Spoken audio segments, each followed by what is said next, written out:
Coucou, ici Jenny du blog boostervotreforme.com. Bienvenue dans cette nouvelle vidéo. Alors une vidéo qui a pour but de te faire perdre ton ventre si tu en as vraiment. Je m'explique, c'est vraiment une vidéo qui s'adresse aux femmes qui ont du ventre, réellement du ventre. On parle de ptose abdominale.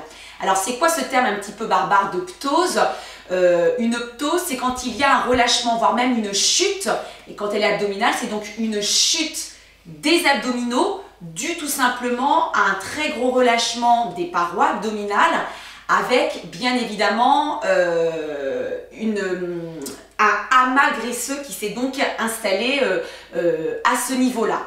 Alors il y a différentes ptoses, si je peux dire. Si tu as plutôt une petite bouée localisée sous le nombril, à ce moment-là, c'est tes muscles abdominaux profonds qui ne sont pas suffisamment toniques, qu'on appelle le transverse.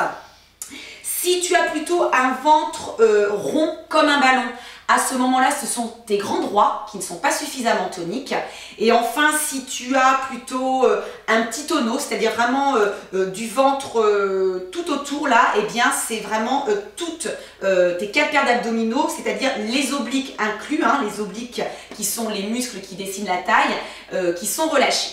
Seulement, quand on a vraiment du ventre, il ne faut surtout pas faire les abdominaux qu'on a l'habitude de nous faire faire et qu'on a l'habitude de voir aussi bien dans les centres de remise en forme que sur internet, que dans les magazines, pour la simple et bonne raison qu'on va devoir être extrêmement vigilante sur tout ce qui est pression. C'est-à-dire que l'on va devoir faire des abdominaux sans aucune pression.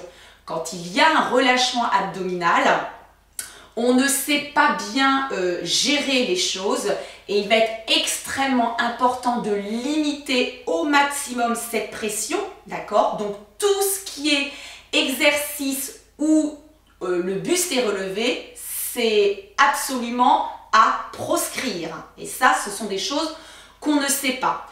On va au contraire avoir en tête de tout rentrer à l'intérieur et je dirais même de tout remonter. C'est logique.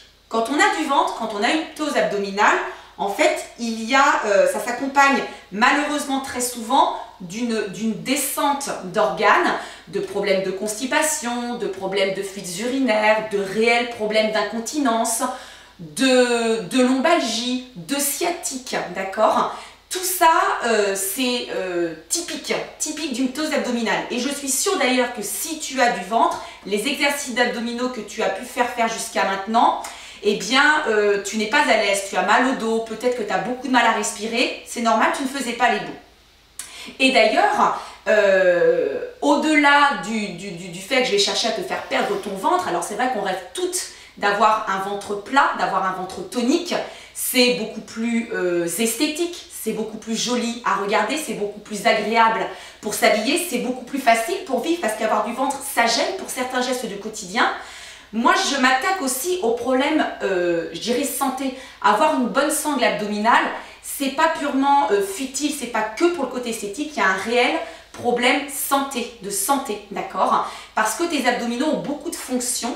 D'accord, ont pour fonction notamment de maintenir les viscères, de les plaquer, donc d'éviter une fuite, une chute vers l'avant, donc d'éviter tout ce qui est problème de lombalgie, je le disais tout à l'heure, de sciatique, des problèmes de constipation, des problèmes de fuites urinaires, des problèmes d'incontinence. Avoir une bonne sangle abdominale, c'est primordial, extrêmement important pour ta forme, ton bien-être et ta santé. À condition, bien évidemment, de ne pas faire n'importe quoi. Donc, le circuit que je vais te proposer, c'est un circuit composé de 6 exercices que tu ne connais pas, je pense, d'accord, qui donc vont vraiment te permettre, d'une part, de travailler en toute sécurité et d'autre part, qui vont vraiment tenir compte du fait que tu as ce phénomène de ptose et peut-être les soucis qui vont avec. Donc on va chercher systématiquement non seulement à tout rentrer, mais également à tout remonter en limitant au maximum la pression exercée au niveau de la cavité abdominale. Alors je ne vais pas parler plus longtemps, on va rentrer dans le vif du sujet. Je te propose ici un circuit training de plusieurs exercices, d'accord? Bien évidemment, tu es échauffé, hein, tu lis bien le petit article dans lequel s'insère cette vidéo. Il est hors de question de ne pas démarrer échauffé. Et on va commencer avec un premier exercice tout bête, mais simplement pour que tu prennes conscience de tes muscles abdominaux et surtout donc, de ton muscle abdominal profond que l'on appelle le transverse, qui est extrêmement important puisqu'il va avoir ce rôle justement de plaquer, de maintenir nos viscères et pour le coup d'éviter tout problème de sciatique et de lombalgie. Mais on va également prendre conscience de son plancher pelvien, extrêmement important chez la femme, présent chez l'homme, mais extrêmement important chez la femme, puisque le plancher pelvien chez la femme, il va être un petit peu plus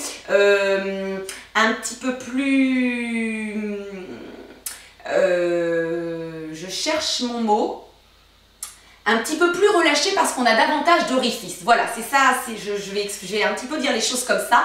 Et c'est pour ça qu'il est extrêmement important quand on fait du sport, quand on fait donc des séances de fitness avec moi en pilates, il est systématiquement mobilisé, mais il est extrêmement important chez la femme d'avoir le réflexe de mobiliser son plancher pelvien, les muscles de son plancher pelvien, surtout quand on fait des abdominaux. C'est parti, on va tout de suite passer à plat dos. Bien, tu es donc échauffé, tu t'installes à plat dos et pour le moment,